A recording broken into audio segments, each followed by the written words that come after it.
So thank you everyone for joining us today. Today is the first series of the stories of use cases, open data for the European Green Deal.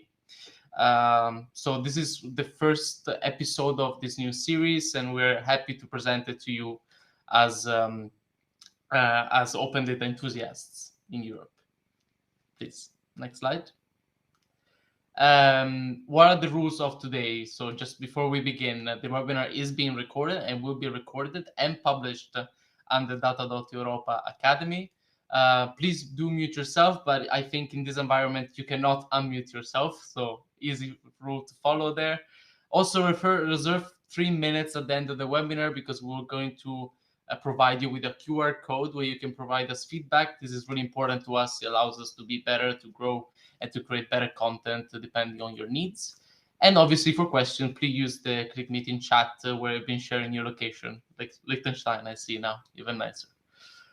So today's agenda will be, as now we're going to have an introduction of the series itself and also the European Green Deal.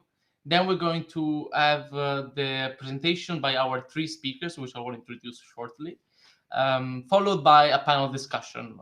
First, a structured panel discussion with 6 key questions, and then open to the audience and so they can answer any curiosity that you might have, followed obviously by a wrap-up and your feedback. So today, who am I? I'm Giuseppe Ascone-Modica. I work at data.europa.eu, the publication office of the European Union, generally the European Commission. I work with data.europa.eu to manage data.europa.eu is a single point of access for European data. We have relationship with data providers from all over Europe, and as well as data.europa Academy. So it's where this webinar belongs to. It's a platform where you can learn everything about open data, from use cases to legal side and technical side of open data. And we hope that today this is one of the webinars that allows you to learn more about our work. But I am not alone. There is 3 speakers with us today. First, I would like to introduce Matthias Bock. He is right there, as you can see on your right on the video. He holds a PhD in bioinformatics and machine learning, and has been working as a data scientist in the data production division of the Munich-based consultancy Feld M since 2013. He's a topic lead for projects in the fields of advanced analytics and machine learning. It includes consultancies on data architecture, as well as the data product strategies. And he's here to present the Environ-mate, one of the previous one use case of an application that participated in one of the first datathons of our office. Next, we have Arnaud Sabbe from Geofluxus. He's a CEO and co-founder of Geofluxus, which is a spin-off company born in Delft University of Technology in the Netherlands. Geofluxus as an application analyzes and predicts how materials move through cities as an essential lever for circular economy. And last but not least, we also have Nikola Damjanovic. He's a data scientist in research and development at Gandhi.net, as well as one of the creators of MyBioEUBuddy, an application that participated in the most recent Datathon 2022. So as I introduce the speakers, I would like to introduce this series that we are beginning here today, the stories of use cases. So what is this? What is this series about? It's about sharing the experiences from 2 of the key projects that we have, the Use Case Observatory, which launched last year, and the EU Datathon, as well as the Use Case Repository that we hold on data.europa.eu. This is to share how the initiatives that we can highlight in these projects actually have an impact and contribute to the major global priorities, and in a particular case, the European Commission priorities of Ursula von der Leyen. Today, we will look at specifically the green transition, which I will talk to more about in the next slide. So why are we trying to do this? Why is the series important, and why is it actually useful? Well, these stories, these use cases can actually help us grasp opportunities and showcase their potential. So we see how these innovative business opportunities actually contribute to these global priorities and European Commission priorities. How are we going to do this? As I mentioned, we're going to look into the green transition across Europe through these 3 open data-driven initiatives, which respond to certain environmental challenges. A little bit more about the 2 initiatives. The EU Datathon is it's a competition organized by the Publication Office, which looks at the work of initiatives and applications work with open data related to the specific challenges. And over the years, we had great ideas. And I'm happy to say that all 3 of our participants today were previous participants of Datathons.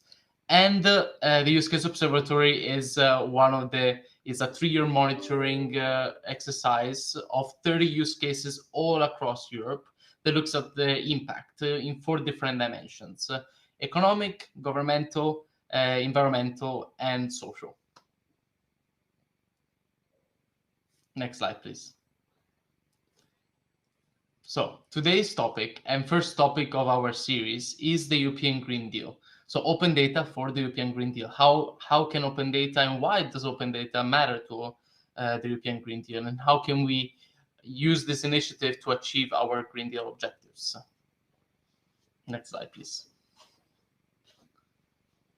The European Green Deal is, as all of us happily know, is about improving the well-being of the people of the European Union and the world. It's important also to leave no one behind.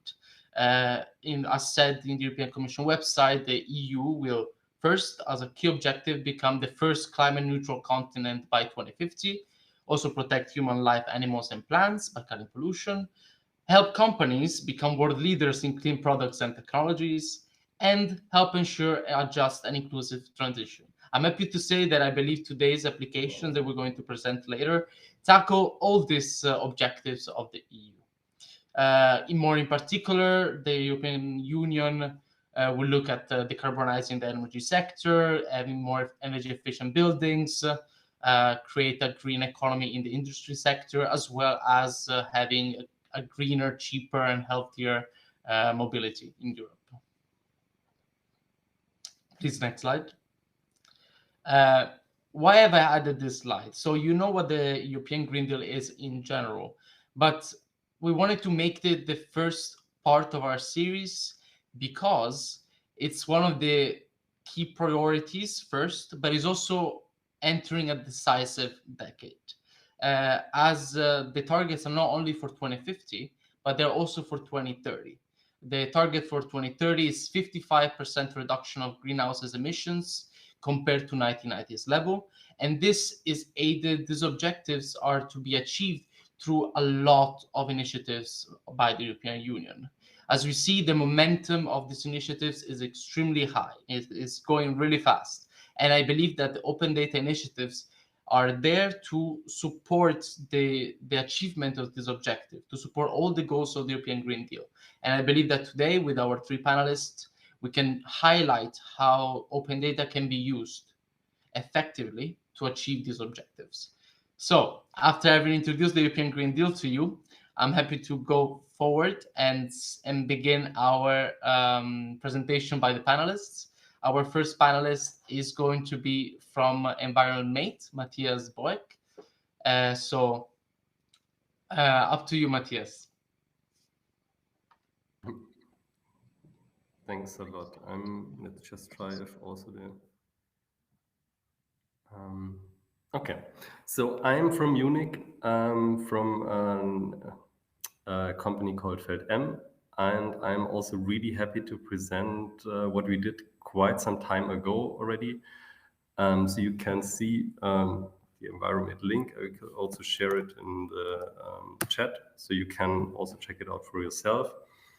And on the next slide, I wanted to give you a short intro why we did it. So like 2019, that's quite some time ago, and a lot of things have happened until then. But it always surprised me. It was like always only half a year after Fridays for Future was started. We came also across the EU Datathon, which inspired us to work on this topic of tackling climate change, or to think about what can be done actually with open data, which there is, as all of you know, quite a lot from the EU, and it's publicly available and curated. And the question to us was, okay, how can we actually help to tackle this topic? So we already know for like not just a few, not since 2019, maybe since 20 or 30 years, that climate is changing, and that we feel more and more the consequences. We have actually a quite overwhelming amount of information, and I think also a lot of things have changed throughout the last years to explain the topic of climate change, to support it with numbers. But back then, we also still had the feeling that, especially for this generation of politically, again, more active people, so like coming from school, really worried about the future, going on the streets, also taking on the consequences of their kind of taking this on the streets, refusing, for example, to go to school as it started back then, and that they might need some resource of information or some facts which would help them to convince others about the importance of this topic, and also to convince that climate change is really happening, and that we can see it in the numbers, and also what like each and everyone's carbon footprint is. So the idea was to build something for pupils about climate change and give them some means to act. On the next slide, so who worried? So as I said, I'm working for FieldM, but I was just part of a team of 4. So we had 1 data architect, 2 data scientists, and 1 working student supporting us. And we started to think about how we can actually challenge this topic. So on the next slide, you can see how we approach that.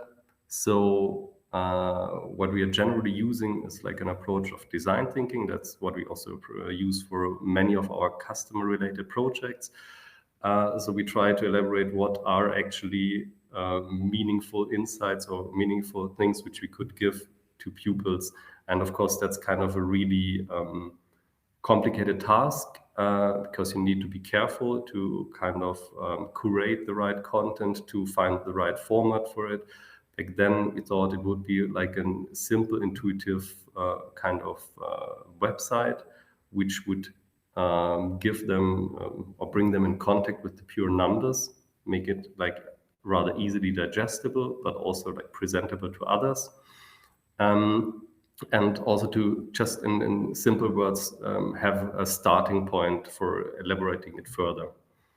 And this platform, of course, should be open source. So the code is as it is intended, or was our intention, also shared across on GitHub.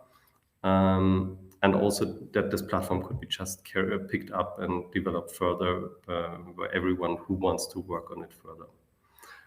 On the next slide, I will just directly jump into giving you a short demo on it, but just via the screenshots. So what is it actually? So as I said, there is like an introduction, so showing, and I think I'm really sure that all of you have seen in these graphics how the temperatures evolved over the last decades or the last centuries. That's something which is not surprising, but I think like it just started a couple of years ago that it became more and more present. And we started to use the open data, which is available through the different portals. As you can see also on the bottom left of the screenshot, there is some small icon. You can always see what is this visual which we present here based upon. So it's directly referencing back to the original data. That was also what was really important for us on this, so that there is like a direct citation, and you can also create your own graphics out of it. And in the intro, we also had like a brief overview of how the climate change works, how like the rise in temperature is caused by the emissions of different gases. Carbon, CO2 is just one of them. And I think also throughout this process, I learned a lot. And for example, I also learned a lot how much actually time consuming it is to generate this content. So that's what's some learning also out of this whole thing, which we totally underestimated.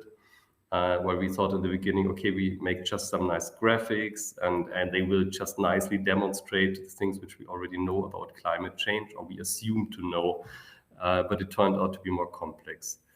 So on the next one, I give you an example how we visualized it, for example, for the specific countries. So here, and also in the beginning, when you start opening the website, you can pick your city, and based on the city, it will show the carbon gas or the greenhouse gas emissions for your country for a specific year.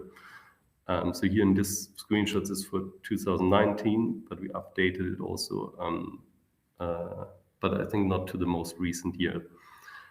And the interesting thing is that you can see, depending where you're located, I mean, you can also switch the cities, how these emissions are distributed over sectors such as energy, industry, and so on.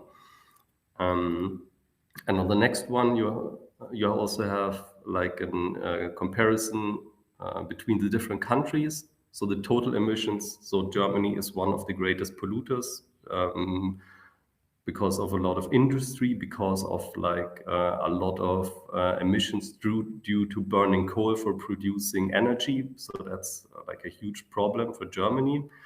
So the total emissions, but of course it's also interesting to see the emissions per persons. Something which is relevant to an individual to know how high these emissions are, but also it's something which gives an indication what's like the average for each of these countries. On the next one, we also have a similar perspective on this, just like the emissions over time in Europe. Again, you can see like Germany is rather leading in this, unfortunately. And it's clear where like the biggest leverages are there. But again, so wanted just to give the different countries a perspective where they are, and to get a better understanding about the size of these emissions. About the consequences. So next to some statistics on extreme weathers, we also showed like the sea level rise. That's what was on the previous one.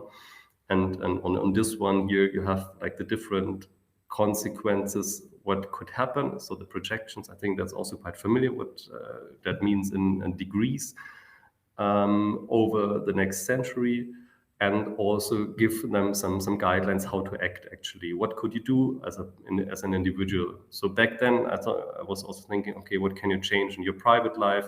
I think today I would formulate it a little bit differently and think that it's something which is also heavily driven from politics or even the European government. And on the last ones, just coming to the learnings, so that it's really nice what you can accomplish. So we only really took the time from the datathon to build something as a small team. The problem for us was definitely finding a sustainability strategy because we are not making money out of this. So you need to find some dedicated, some funding, which helps you to sustain your solution. And open data is an important factor, but it needs dedicated funding. So like a good curated data set is really helpful. Also think about what like our world in data can do with this. And what I also learned about is that maybe it's less about the younger generation to educate them. And nowadays, I would say it would have been better back then to focus more on the older part of it, because that's like over half of the population or even more in Europe. And politics and all the important seats in the companies are kind of occupied by this generations. And these are the ones which kind of have the biggest lever at the moment. That's more like a political learning from that. But I think it's important to think about how you make use of your solution.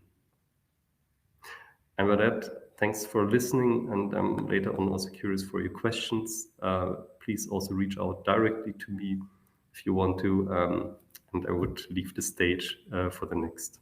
Thanks a lot. Thank you very much, Matthias. That was very, very interesting. And I'm sure there's going to be a lot of questions afterwards. Also, thank you for participating in one of our first datathons at the time in 2018, I believe. Yes. So really great. Now, up next, as introduced before, we have Arnaud Sabe with the Geofluxus as well, a previous participant of the datathon. And joining in from the Netherlands, I believe, right? Yes. Hi, Giuseppe. Thank you so much. And thank you for the nice presentation, Matthias. Indeed, we're Geofluxus. Geofluxus is a spin-off company from TU Delft, from the Delft University of Technology, based here in the Netherlands. And last week we celebrated our third birthday. So we're 3 years old right now. And on the next slide, you can see the team that we started this whole adventure with. And I don't say this because the event is about open data and the EU Green Deal, but for us, open data and the data which the EU makes accessible and available online is really at the core and at the essence of what we do as Geofluxus. So in 2020, when the company started, we really spent hours and hours and days and weeks really looking through Ramon, looking through all the possible sources and data sets online. And more specifically about materials. So materials and waste, because our interest, and that's what you can see on the next slide, is where do materials come from and where do materials go to?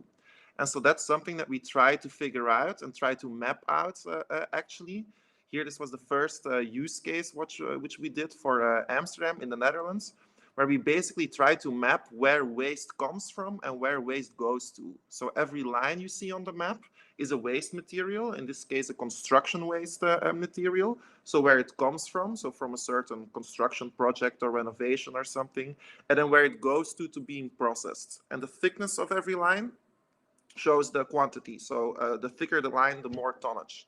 And so this was the first time actually that we tried with available open data from the EU, from the Ramon system, to basically show the materials which we throw away on a daily basis, what actually happens with it. We built a pretty ugly looking system around it back then to kind of filter out and look for certain materials and certain characteristics of materials. But this was basically the first attempt and the first prototype, the first MVP, which we developed around these available open data. How do we do this? You can basically see on the next slide a little description or a little process workflow on how we deal with this data. So basically what we look for is 3 different sources or 3 different data points. So first of all, where does the waste come from? So from which type of company, from which economic activity, from which industry? Then secondly, how is it being transported? So it goes from point A to point B. And then thirdly, where does it go to? So how it is being processed. So is it being recycled, incinerated, landfilled, re-entering the economy in some kind of way? And so these waste reports, we basically bring them together. It's like a fork with 3 fingers. So where does it come from? How is it being transported? And where is it being processed? And then we apply all kinds of algorithms on it. So we clean the data, we geolocate it, we enrich it with all kinds of other data sources. We do a tiny bit of machine learning. And then finally, we reclassify the waste materials not being waste anymore, but we reclassify them as materials. Because, of course, what do we want to strive for is that we don't talk about waste anymore, but that these materials keep on being used and reused in the economy, in a circular economy system. So that's a little bit about the technology behind it. On the next slide, you see the next use cases which we try to do this for. So, okay, this apparently seems to work in the Netherlands, but does it also work in other countries in the EU? And so we did 9 different use cases in 9 different urban regions around the EU.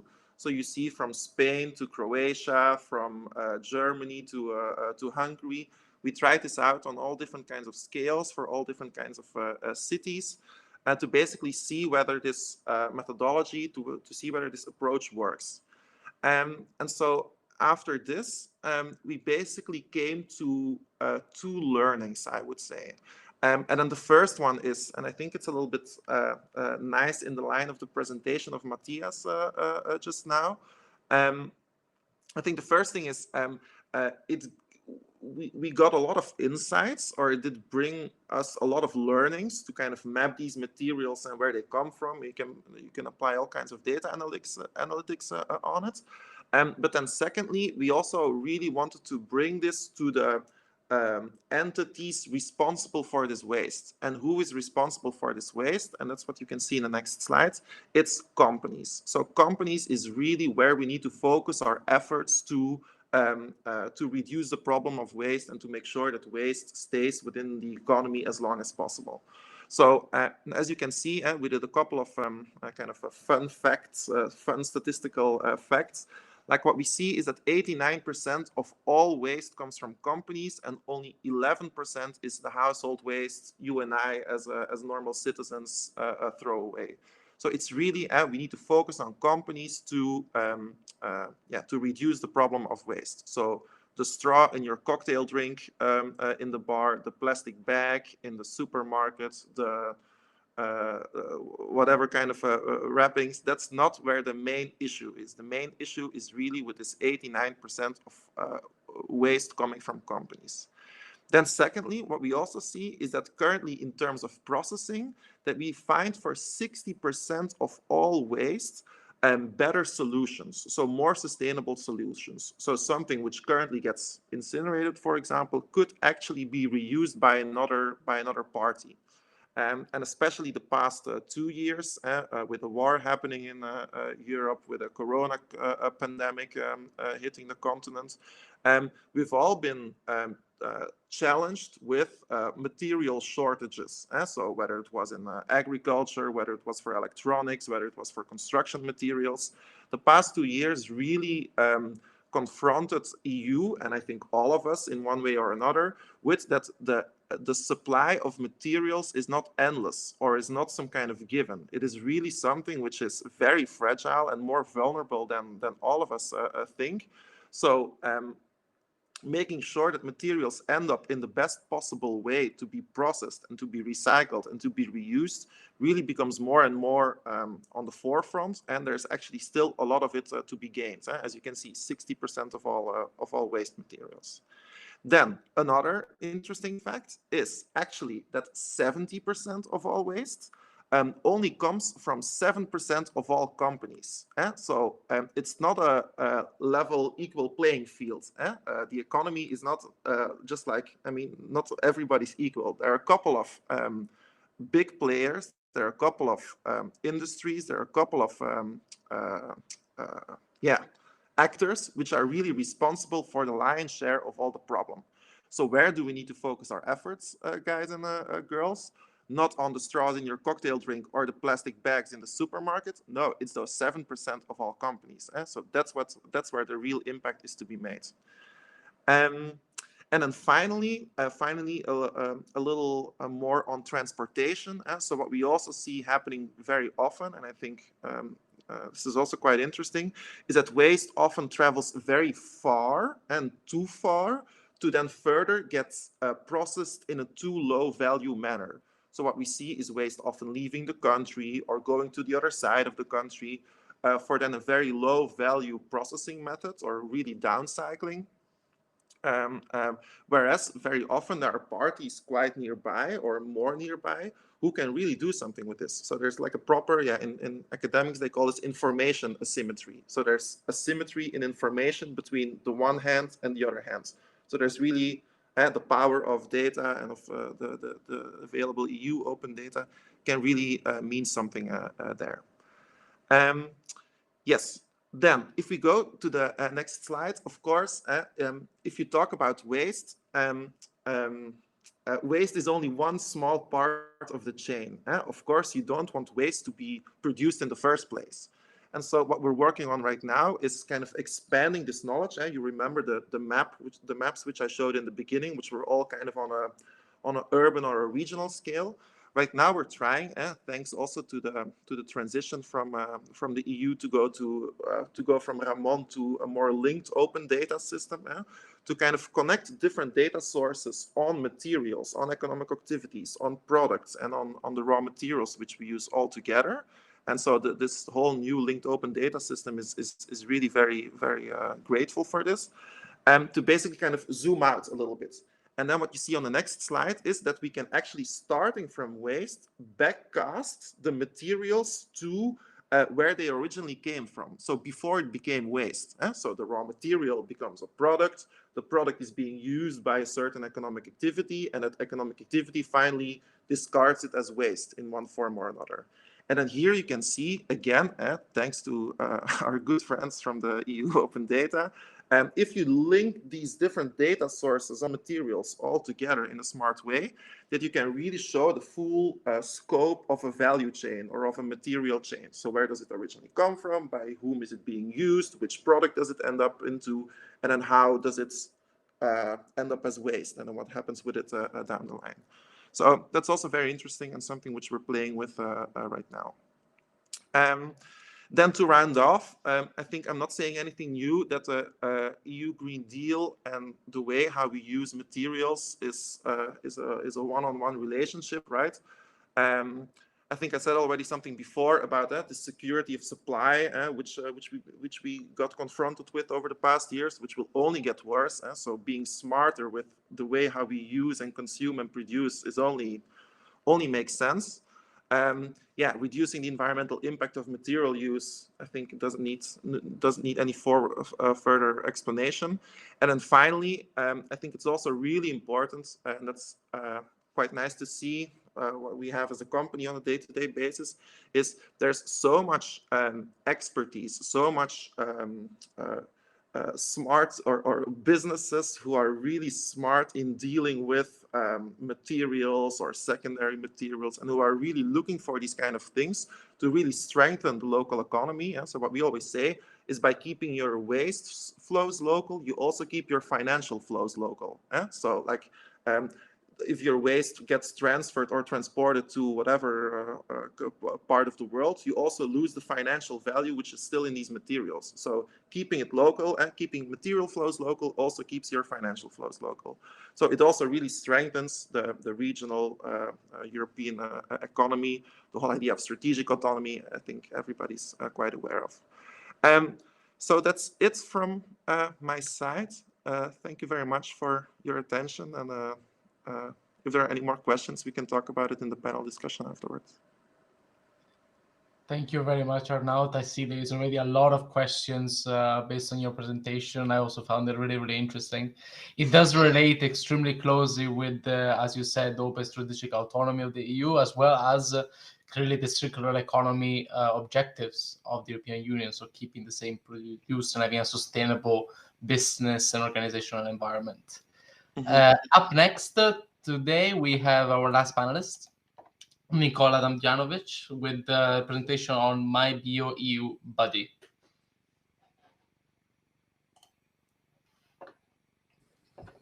Hello to everybody. I thank you, Giuseppe, for your introduction. Also, thank you to Matthias and Arnaud for their presentations. MyBioEUBuddy was themed for the last year competition, which was exactly in the field of Green Deal, and three of us were working on this project from I think from March 2022 till October the same year. So MyBioEUBuddy is Sorry, Giuseppe, for the moving the slides. Can you help me? Okay. So the main problem from where comes MyBioEUBuddy. MyBioEUBuddy was first, if we can say, the basic motivation was my country, my natal country, Montenegro.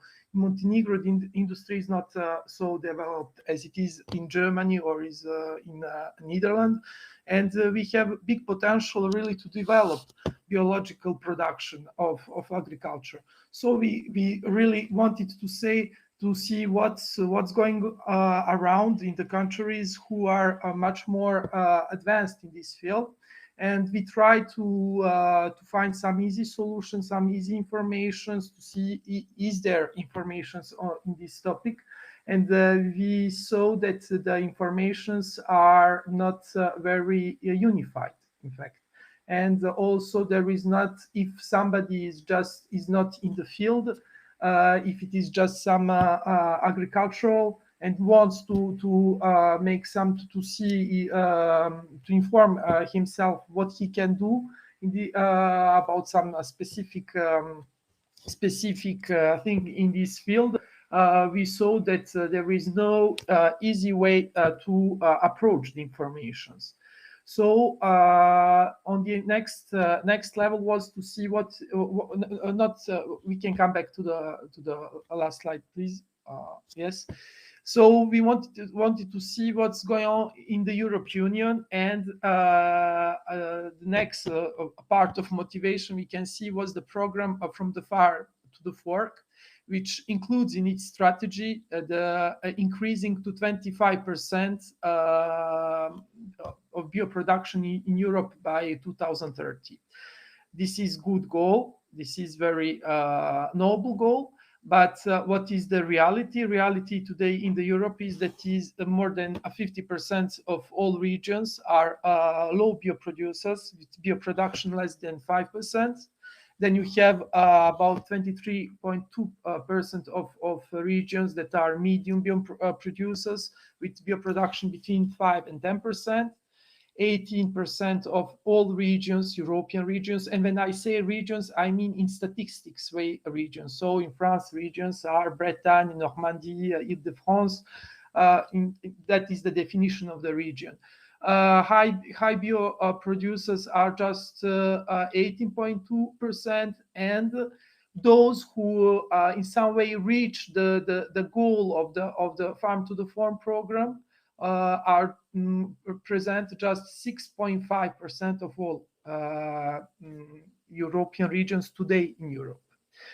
On the other side, we know that it is completely evident the growing demand for the healthy food in the Europe. So all these things, our motivation to really deep down and try to see what we can use, what are the open data that we can use, and try to make some application that can be good in the sense to give some recommendation to the people in this field who are interested by bioproduction. Next slide, please. What are the proposed solution of the application? We have the interactive visualization with different dashboards. We have clusterization models who add us to clusterize well the different European countries, different European regions, which come from the different countries in the same clusters, but based on their really natural potential characteristics. And in the end, data-driven recommendations on behaviors and know-how, and also good projects that are already developed in the regions that have big produce. Can we see maybe the video with the presentation? Yes, here you have some, what I already said, this is just some research methodology. We do a lot of machine learning, and using these models, we determine the recommendations, which we can see later. And the next slide. Some technology used, SQL, Python, machine learning. And we come, I think, to the video with, yes, I don't know, do you see the, so,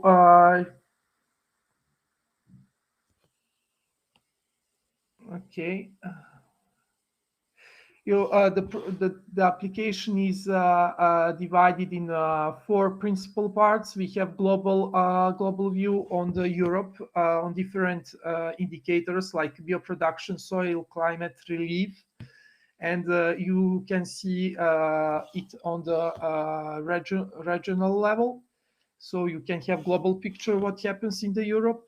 Then we do the clusterization based on this natural indicators and see which regions are clusterized together. So you can see, for example, Sicily and Tuscany that are in the same region, in the same cluster. Then if you are more interested, okay, yes, here later you have more explication about the clusters and some statistics about different parameters on these regions. And if you are more interested in the countries level, you can compare several countries on different parameters like agro production, soil climate relief, temperature. Yes, and here you have some agro indicators about the hydrological indicators also. And you can do the same on the region level. Now, if you choose different countries, and you choose different regions, you can get the comparison between these regions on which type of soil and what are the main agricultural potential of that region. The next slide, next video, really shows the heart of the presentation, where you choose the country and you choose the region. And then this part gives you who is your BioEUBuddy. So who is the region, who is the most similar to your region, considering natural potential, but the one who really advanced in the topic of bio-agricultural production. And here, for example, if you're, I don't know, from Calabria, you see that Tuscany is from Tuscany, that Calabria is your bio friend. You have other regions, similarity score shows the regions who naturally are the most similar to you, but they are not so advanced in bio production. But combine it with the bioproduction score, we get really top producers who are your real friends, and you can use the recommendations from these regions in order to improve bioproduction in your region. So on the end, you will see later that from all these regions who are called friends, bio friends, we get the recommendations. And so that was one of the most tricky part of this application. Not even the technical part, but really to find all these informations. That is, we talk a lot about biological food, biological production today. But when you deep inside, and when you try to really to find the datas and to find some projects and descriptions of projects, it was very, very hard.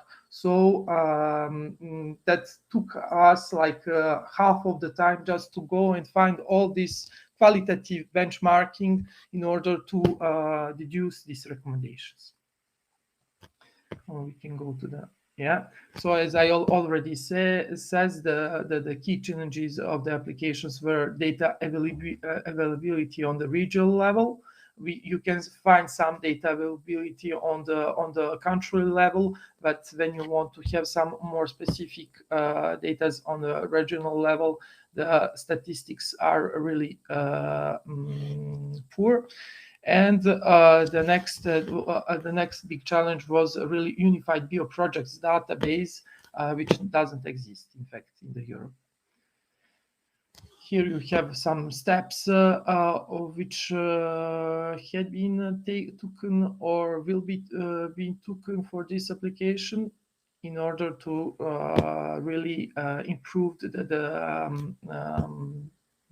recommendations which we can give at the end.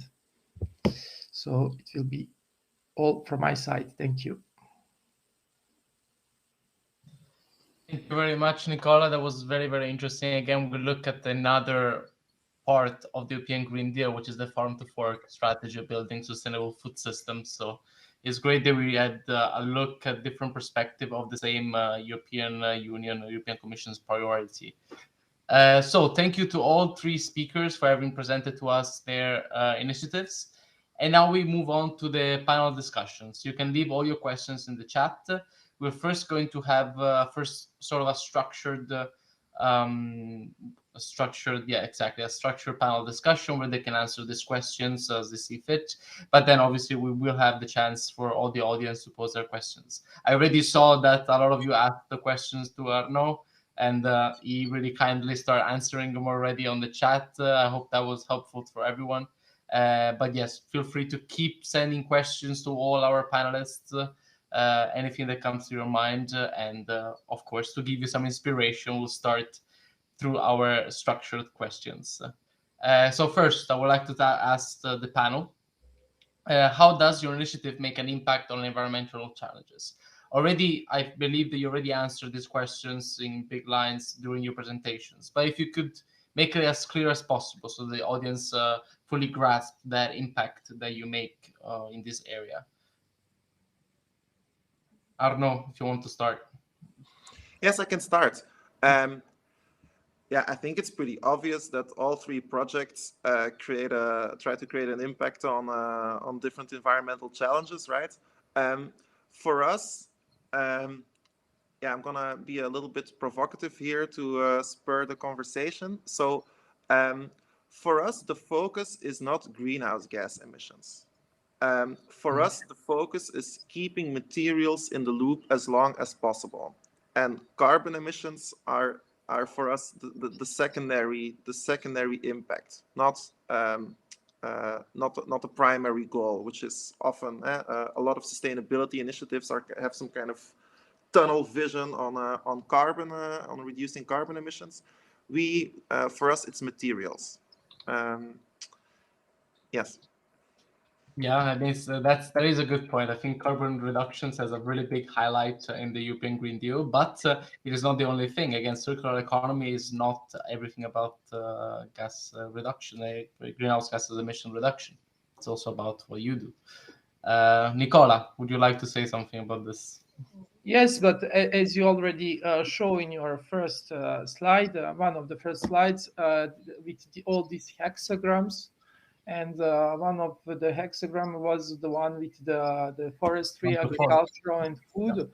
And I think that if the share the good information, it is very important, and our application in really tries to do that, to show the people in easy way what they can do. And for now, this topic is not well presented or not well reachable to all people. And I think it is very important. So good food, healthy food, and on the other side, health of the people, it is the priority. Absolutely, reaching the people on the ground. I think that's also something Matthias does with this integrate, like provides information to everyone that is accessible. Sometimes we do hear a lot of data, but we don't fully grasp it. but then through your BioEUBuddy, and to Matthias' application. Matthias, do you want to contribute? Yeah, so I can just agree to both of the other speakers. So also thanks for your presentations. I have to give that back, and I really liked what you are aiming there for. I think back then it sounds like ages ago, but that education is kind of key to the whole thing. I would say nowadays, if people still are reluctant to understand or to accept the fact, then it's to some extent hopeless.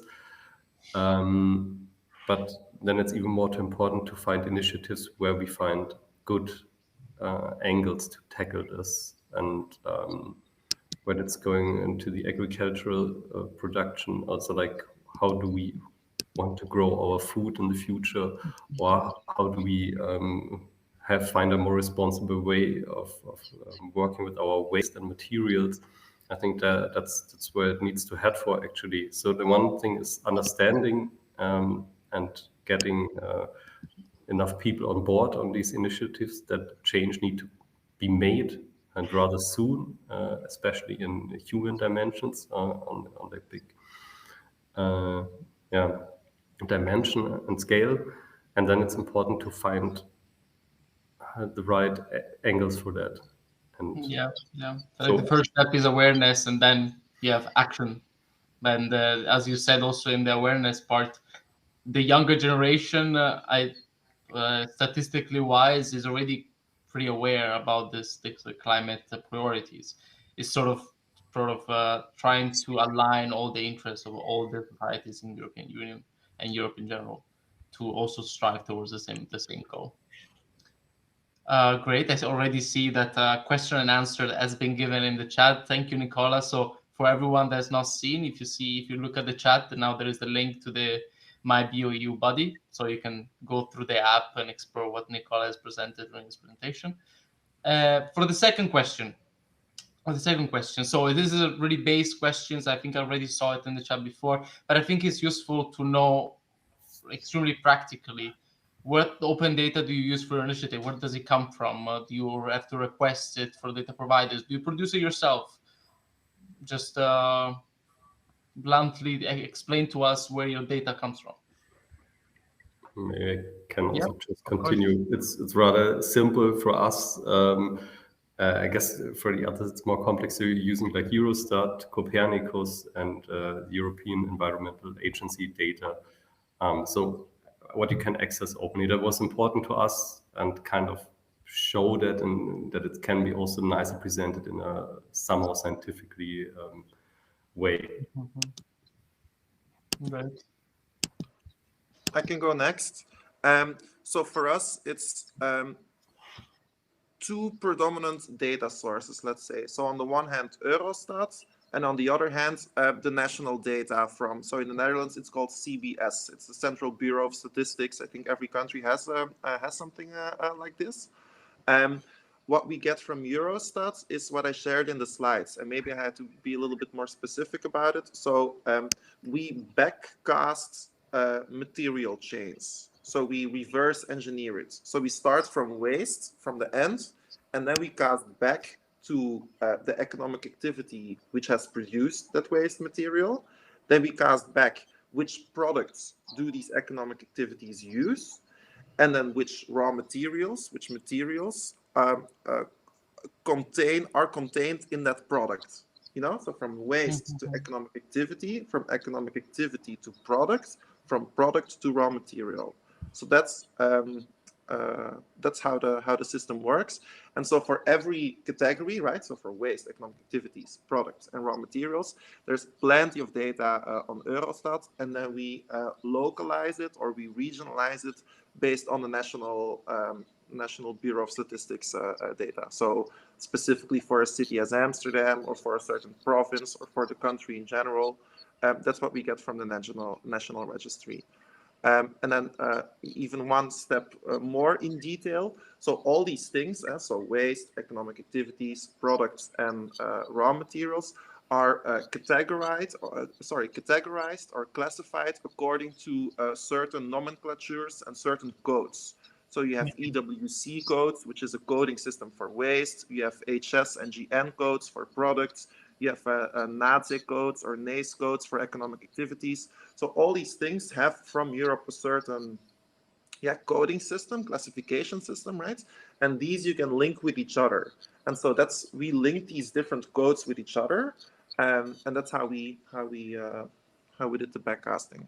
But I can talk for hours about this. But I think that's in short how it I don't think we would mind if you talked about it for even longer. Okay. But it's very interesting. Yes, it's kind of like an investigative work by using data and the nomenclature given to data by the European data providers as well, again, as the national data providers. So it's sort of a mix.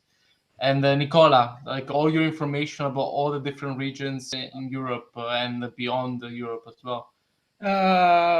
Some information where we find on the Eurostat. Mm-hmm. And also the Eurostat has really nice all GeoJSON data. So all this geographical data, and for making all this visualization, this type of data were necessary. But on the regional level, it was like a lot of reading and going region by region. So as I already said, this on one side we find some data really easily, but on another side we have been obliged really to through all documentation that are hides in some sites, websites of regions, in order to conclude and to find what is project about, and which projects were made, or which projects are running on. So not very transparent, and that was a little bit frustrating, and it took a lot of time. I understand. No. I think also by talking about the data quality and the data formats that are available to you, so Eurostat providing you with JSON types of formats, I think that also is important. And then brings me to the last question of this slide, where it talks about the quality standards that are needed for your open data initiative. So if you would like to explain to us how you gather this data, if it's manually, if you have an automatic process of how it actually works in practice, and the quality of the data, if that quality sometimes can be an issue, can be a plus because of certain standards have been established. So if you'd like to talk about that, Arno, if you want to start this time. Yeah, I think so. Of course, in the beginning for us, it was a manual process. So we basically developed our own training data sets, with conversion tables, linking these different types of data with each other. What I mentioned before. And right now we have a training data set which we can extrapolate and use for every region or for every country later. So indeed, in the beginning, it was a lot of kind of monkey work, but it did pay off. Good. And Nicola, you mentioned the JSON data. Yeah. I will just also add one information, or maybe for somebody who is interesting, geological data also, like type of soil and this kind, because it was important for us to know, to compare the type of soil of regions, in order to deduce, is there any similarity between the two regions in Europe, considering this information. Also, all this geological data are very nice and very well structured on the Eurostat. And on the other side, it was quality of data. We try to really stick to the official information, and to in as much as it is possible, except in the case where we have been obliged to make some extrapolation or some predictions on data which were missed and impossible to find. Yeah, and also I would like to help to thank to the office of Eurostat, because we have some nice communication. They were very helpful for some kind of data sets. No, that's very great. I do see that Eurostat is coming up a lot. Again, they produce extremely useful data. We also host them, this data set on data.europa.eu in order to improve their accessibility to every user. Also improve searchability, because then we translate the search, so you can search in any language, any European language on our portal, and then you're going to have the same results, which is really great. Matthias, also, again, you also use Eurostat data to have that information about the emissions in different sectors. Was there sometimes certain data lacking of standards or sort of the lack of necessary data that maybe led to some difficulties for your project? When it comes to the different gas emissions, it was actually quite delayed. So like it took like 2 years or something until the data was present. So back then I was quite surprised how much time that does. It costs to publish that. I mean, it's country on country level. We would have hoped to get way more granular. That's maybe also why we have the city option and not just country option. We were a little bit more ambitious and thought we would be capable in that time to look more precisely in your, at least at your federal state around you, what would happen there, how is that contributing to the total emissions, and what can you do more locally. But we figured out there is a lack of data, and there's not even a lack of data, or was. I think it improved now due to the presence of this topic, but we always had to go with the projections. So you have projections until 50 or even 2100. But I don't know how good those projections are. It's still difficult to tackle. And I think the most difficult task was actually, and which has only like a small proportion of the total thing, is the predictions of the sea level rise. I mean, there are complete chairs at universities. It's a huge topic. So like assuming that you can tackle that just in like, 3 months as a team of 4 would be kind of ambitious. A little bit too much, but just using Copernicus data, for example, and seeing where would, if the sea level rises about this amount, kind of enter the land, and we have like 3 examples where you can see that. I guess where the like Donau enters the Black Sea in Romania, where this river delta is kind of flooded by the sea, and there you can quite straightforward or intuitively imagine what are the consequences for the ecosystem. But also in other areas where it's maybe more hard to predict. So Netherlands is kind of an example, but they also learn to build up against it, or to cope against or fight against the sea there. But still, it's important to have this data available, have like APIs to automate it, and I think that's some or would be some real valuable investment from the EU. Absolutely. We do work with Copernicus data also when we build data stories on data.europa.eu. We have a high value data set series where we look at all the different type of data sources based on different thematic categories, and we do see that there is a lot of good quality data, but there is always room for improvement, and especially the feedback from use cases is extremely valuable, because that's the end user, that's the end client, let's say, for all these initiatives and all these data sharing practices. Talking about what you were talking about, Matthias, so the challenges that you have faced when founding your initiative, so having these difficulties with predictions of data, or the granularity of the data that you were provided, or tackling a specific type of data. Marlene, if you could switch to the next slide, you actually anticipated one of the questions, which was, what challenges have you faced when founding your initiative? So I will now maybe ask Nicola. Yes. Yes. So what challenges were there when you founded your initiative? I think you already mentioned in your presentation. Yes, it is it's as I already said, in one part it was the Montenegro and the situation in Montenegro, because I see some of my friends, I see some of people from my surrounding that they want to make some things in this field, and they don't have good informations, and so this really was the main motivation. And then we wanted to make global to really to put this in the more global picture, and to see what happens, as I already said, in Europe Union. And if I'm any I can say like this, somebody who likes even to plant 3 tomatoes on some small garden on some small balcony, how I will do it in a proper way. So these kind of things.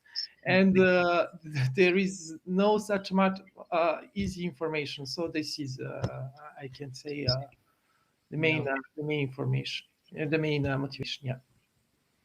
And Arnaud, I think again your initiative started a few years back, and it's been growing a lot over the years. So what was at the beginning the key challenges that you had? Because again, as you start a new project such as this.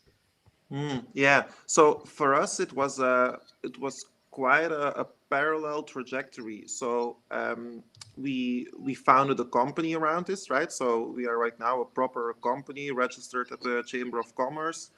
We're 11 people right now. So I think the challenges which we faced are not as much in the data, but are in becoming a professional company. And then especially so, as I said before, so we celebrated our 3rd anniversary just now. So we started at the beginning of Corona, February 2020, end of February 2020. So I think founding a company when all of a sudden the whole world goes on lockdown, and other governments and organizations are busy with dealing with the pandemic instead of trying to make decisions on how to be smarter and more sustainable with material loops. I think that was the biggest challenge. That's yeah, the timing issue. I think right now. Yeah. But you see it everywhere, right? The awareness and the knowledge on how vulnerable we are in terms of materials is only increasing. So for us, it's only nice to surf the wave. I would say. Absolutely. Seems like a matter of time until the data will be given to you like actively, so that you can do these maps and you can help out. Like I feel like maybe at the beginning it's more reaching out, and it's just a matter of time where awareness about this topic Yeah, grows. exactly. Those who persevere always win in the end, Giuseppe. Exactly. Good. And again, Matthias, I feel like you already answered this question on the challenges that you faced when you began your initiative. So maybe we can start with you with our last structured question, then we can open to the public, which is a bit more personal, and you can explain your key tips to the open data community that we have here. I feel like we have a lot of different backgrounds in the audience today, from public sector to private sector. And but where are the tips that you might give when you start, if they want to start their own initiative with using open data and to create an impact? I guess that's also figuring out or finding a good problem you really care about.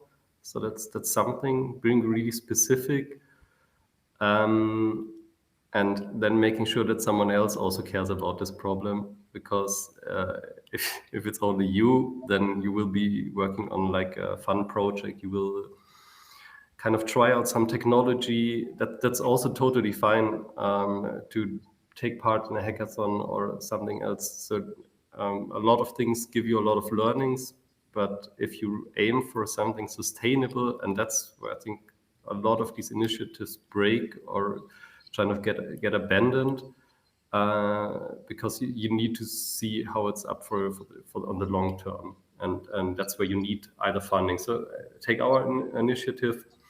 I'm working at a company. We are are paid by the hours by our clients. So every time we spend in such a topic is something which is just kind of, what is it, like an investment in from the company. Or it's not even an investment, it's just something where I like working here at this company, because we are allowed to do something which will not bring anything to the company, honestly, here. And it's really something which you need to think ahead of. How will you sustain that? And being honest about it also to yourself. Both is fine, but plan for it and start early, seeking out where you will get funding, how you will finance it, and this is also something which requires skills and a lot of effort to go through this valley until you're over it. Thank you, Matthias. It's a good reality check. I think it's important to know that these things are like, they take time, and you need a sustainable way to grow it. Nicola, would you like to? I think that the good motivation is the good motivation, well organized work are the best tips for those who are maybe now planning to make some similar projects, and not to be stopped by the fact that there is some how to say, that there is some obstacles to get their datas. Just to continue to think in the different ways. Maybe sometimes we don't need all data, maybe sometimes you can do some good things with a small portion of data. So it's to preserve. And I don't know. Yes, interesting question. I would follow a little bit what Matthias just said. I think you need to find some kind of optimum between, on the one hand, what interests you, what is your passion, and on the other hand, what solves a problem in reality. And then if you find something which you're passionate about, but nobody's really interested, or it doesn't solve really anything in reality, yeah, then it's just a hobby project, like I don't know, collecting stamps or something. But then I think if you find this kind of combination between, it's something which you're really passionate about, and then it really solves an issue for certain people, then I think you have huge potential for doing something meaningful. And yeah, I think a second tip or a second recommendation would be, there's really gold in the EU open data. So so much to do with it, so much potential. Yeah. Thank you. No, I think, like, thank you so much for this kind of inputs on this tips. I think it's important to exactly know how to start this work, because again, we might all be passionate about open data, but it's really interesting to see how we can actually produce an initiative, an organization, or application which translates that ideal of sharing data in a transparent way and the more open formats into actual products and services that then have a positive impact. And in this webinar, it was nice to highlight especially the green impact that these initiatives can provide. So thank you so much to the panelists for this 5 first structured panelist questions. I believe that the questions from the audience have come a lot, and they've all been going through the chat. And luckily, some of all our panelists were actually able to answer them already, some of them in the chat. But again, if any other member of the audience has extra questions, feel free to put them right now, and then all our panelists can just tackle them.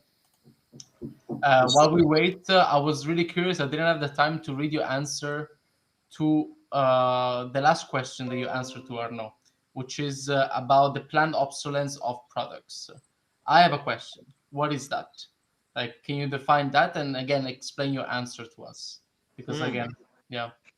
Yeah. So how I understood the question, but please, the person who posted it, correct me if I'm wrong, is that certain products are made to only last for a certain amount of time. And so the typical example is indeed cheap electronics, like a printer or something, or a phone, which is really being constructed and produced in such a way that it only can be used for a certain amount of time and then something goes wrong. And so I think how I understood the question is there any data available on when something is being used as a product? So let's say, Giuseppe, you buy a printer, and then there's data on how long the printer functions, and then after 2 years you need to throw it away. Is there data on this? And so the answer is no. Unfortunately, there isn't.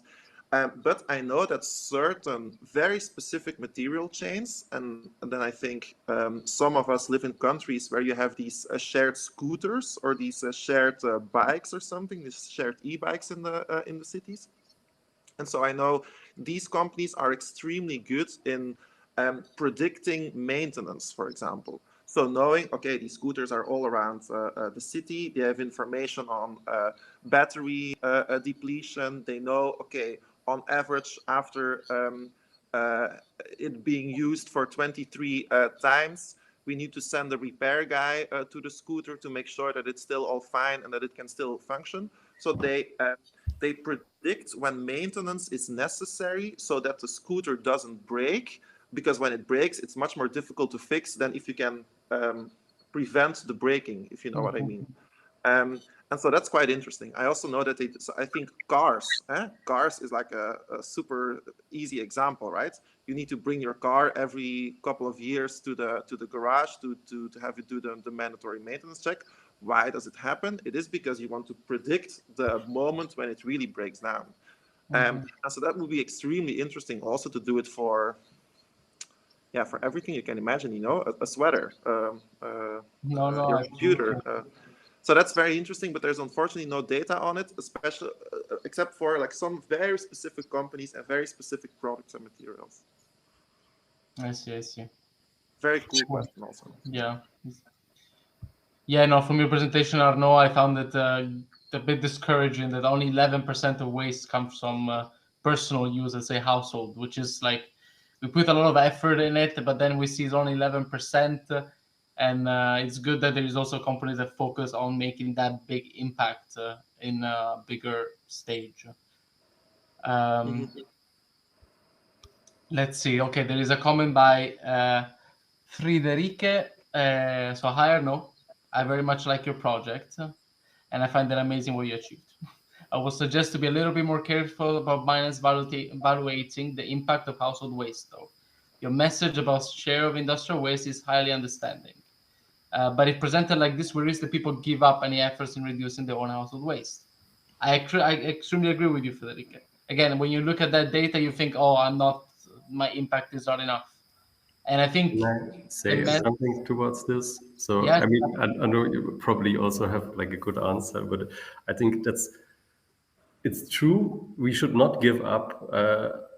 Again, thinking about the emissions, you should maybe still consider that flying, like especially for a few kilometers, is like a bad idea. But I think the narrative has been a little bit too much, especially on the individual changes. So it definitely should not be that you should just carelessly throw away all your waste or kind of buy stuff which produces a lot of waste. But I think so. We need to make changes on a way more bigger scale now, and as an individual, you can kind of try to influence politics or maybe with your consumer behavior. But the big changes need to be made in these 7% of these companies, for example, which you showed were the main producers of waste. So this is where we make the biggest changes and where we should start, or we have to. My opinion about it currently.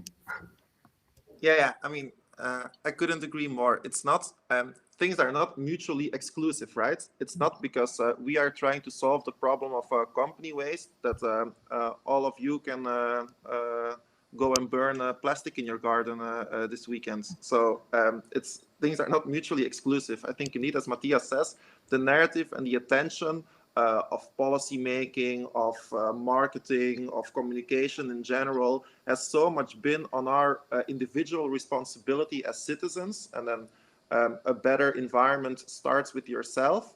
And so I think with these data fun facts, we want to show that there's much more impact, and that the narrative really should be changed towards where the big numbers, where the big impact is to be made. But that doesn't mean it's not mutually exclusive. Thank you for your question or for your remark. It's very interesting. Again, talking about these issues is it's very current, it's very topical, and it's good to hear these different perspectives. So, okay, now we have reached 11:25, so sadly it is time for a quick wrap-up for our session. Marlene, if you could change slide. So, before I go into the next webinars, I will leave them there. But thank you to all the panelists for having joined us today. Your contribution are extremely interesting, not only to this webinar, but to the European Green Deal as a whole. From the European Commission perspective, and from the open data perspective, the use that you make of our resources is one of the key objectives of the work that we do. We try to create through data.europa.eu an open access to all users around Europe and the world. And the work that you produce by using that open data enables us to make an impact. So thank you very much for joining us today and for your work and your initiatives. Up next, there's a lot of webinars organized by data.europa.academy. Next, there's going to be the Open Data Maturity Dimension series coming soon, when we look at Open Data Maturity Report and each dimension analysis. If you're not familiar with it, we can leave a link to the chat to the newest Open Data Maturity Report. Moreover, the series will continue. So today we addressed the Green Deal, and in the coming month, we will address another of the European Commission priorities. Moreover, we have more activities ad hoc for data spaces and open data coming soon. Just make sure that you can sign up to our newsletter on our website and follow us on all the social media that we have. And then, as promised at the beginning of this presentation, provide feedback. We extremely find this useful all the time. We look back at it, we're trying to understand how we can improve our experience to our audience, to our speakers, and to make sure that all of us have a better experience and learn as much as possible.